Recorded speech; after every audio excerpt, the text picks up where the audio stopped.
All right. Hi, women. Happy Wednesday. Happy hump day, whatever you want to call it. But either way, thank you for joining me today. I really appreciate it.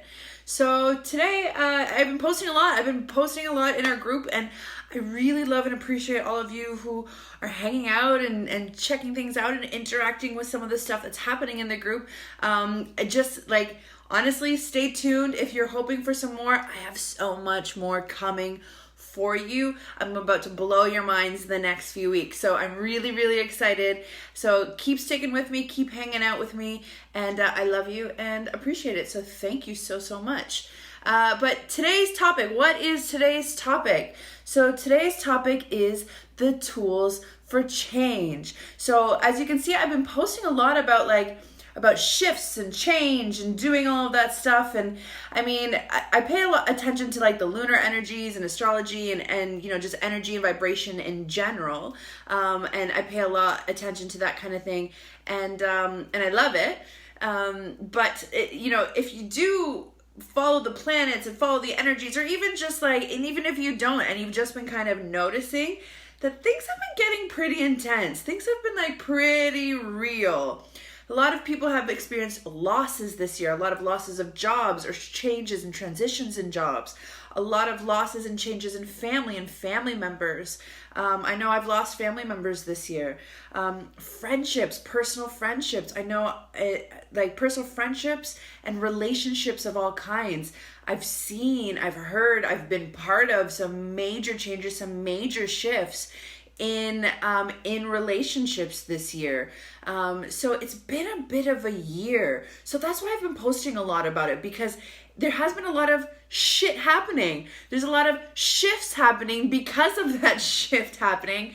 So because of that, I wanted to share with you some tools for change. I wanted to share with you and just like have a bit of a conversation about some of these tools that are easily accessible to you that you already have. Because here's the thing. We are meant for adversity. We are meant to heal. The human condition is meant to heal from the inside out and from the outside in every different way. We are beautiful bodies that are meant to heal. So when changes happen, when shifts start to happen, when shit starts to get real in your life, you already have the tools available and within you. So let's bring those to light. So shift happens when shit happens.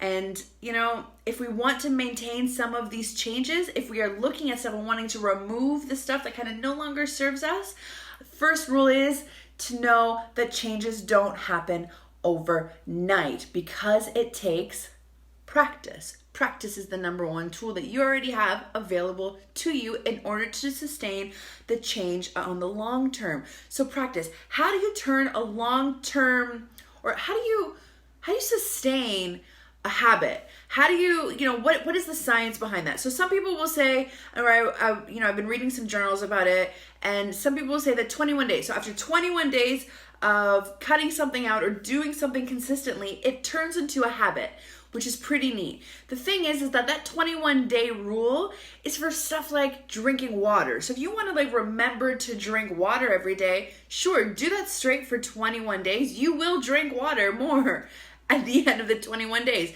if you haven't drowned by then. but if you really want to create something into a lasting forming habit that actually sustains itself in your life and in your lifestyle, science actually says, according to the European Journal of Psychology, that science actually says it takes about 66 days. It takes about 66 days to form a habit, to turn a habit, to formulate it into your brain so that it becomes this cool learning process, so that it becomes this automatic response based on contextual cues that you provide it, right? So repetition, or the association that you make with somebody, so the practice of something over about 66 days will turn it into a positive lifestyle change, or a negative lifestyle change, whatever it is. It's a lifestyle change. So practice is the first tool that you have available for you in terms of performing an initial new behavior. Number two is mistakes.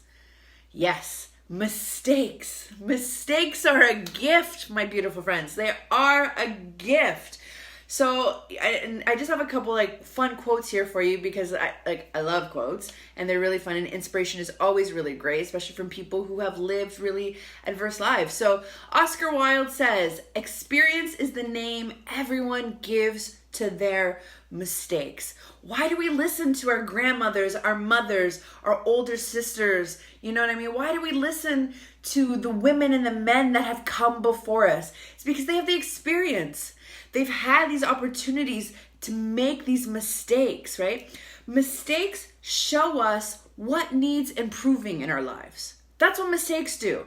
Mistakes allow us to take a step back and to really evaluate and look at what's going on around us and to see what needs improving, what can expand, what can shift. A mistake brings to light kind of the excess baggage, the extra pounds that you're holding on to that you really want to let go, right?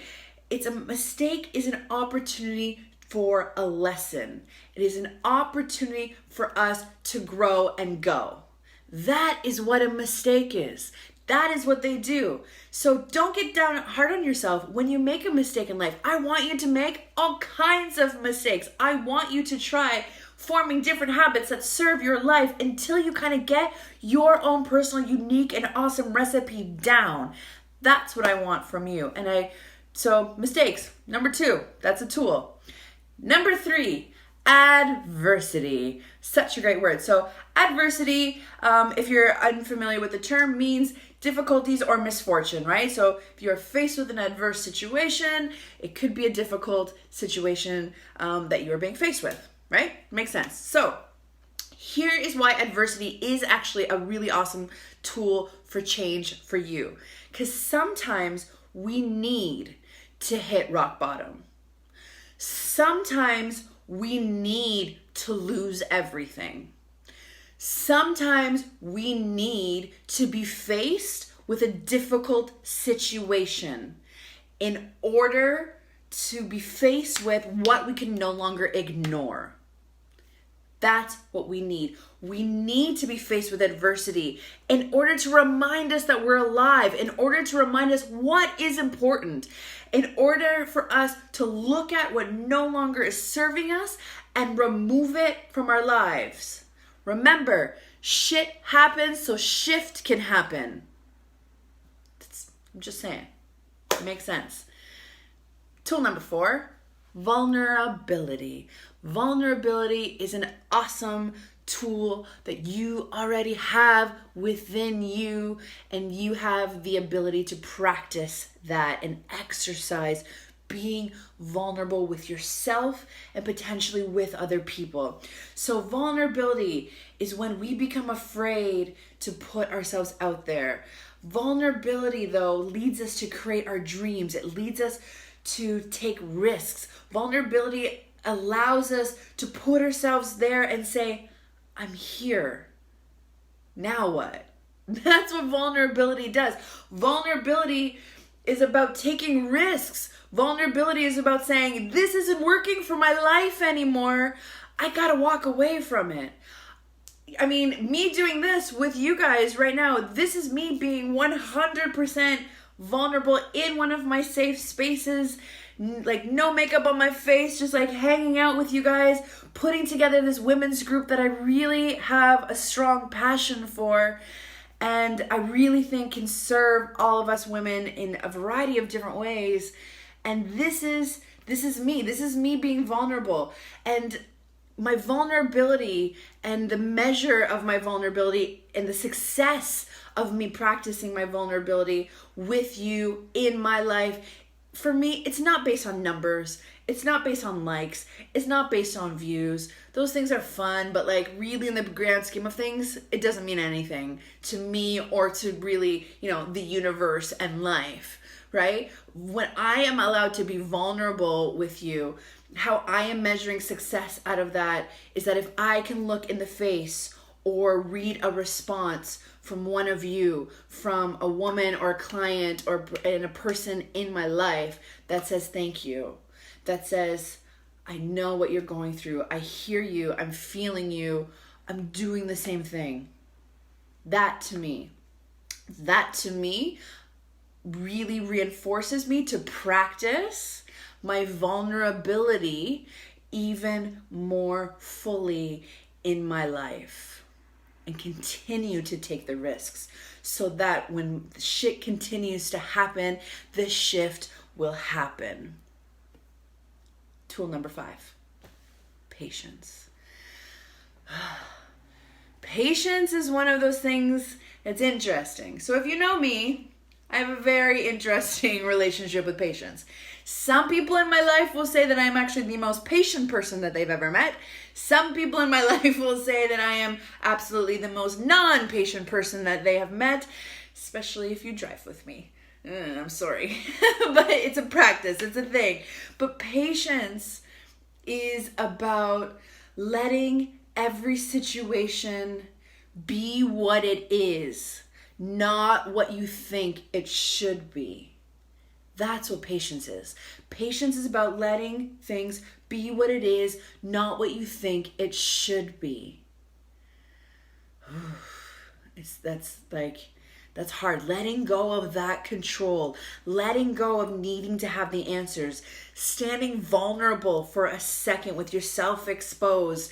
And, maybe it's because you left a job or you left a relationship or you're unsure of where to go next and do in your life, right? All of those things, that shift, that change requires you to be patient. Let every situation be what it is, not what you think it should be. So every time you have a thought or every time, you think you're about to react instead of respond to something that's going on, right? What I want you to do is take a breath. So take a deep breath in on a 3 count and let it out on a 4.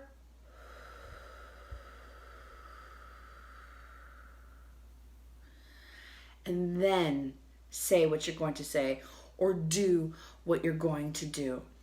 If we can practice breath work in terms of our response, we are more likely to respond versus react. We are more likely to practice a new habit and stay on that habit. We are more likely to sit in our vulnerability more comfortably or strongly or more rooted deeply in it. Patience. Because patience really is what feeds our final tool that all of you have within you, and that is love. Love for all of you. Love is the world's strongest tool. It just is. It is the highest vibration of emotion that we can emote towards another person and towards ourselves, towards the world, towards all living, breathing, sentient, non-sentient things. Love. Love is the highest vibration for ourselves and for others, because with love comes patience, with love comes compassion, with love comes kindness, with love comes comfort and vulnerability, with love comes, the diminishing of our egos.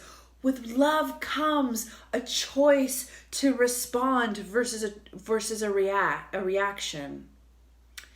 So the tools for change, you already have it in you. You really, really do.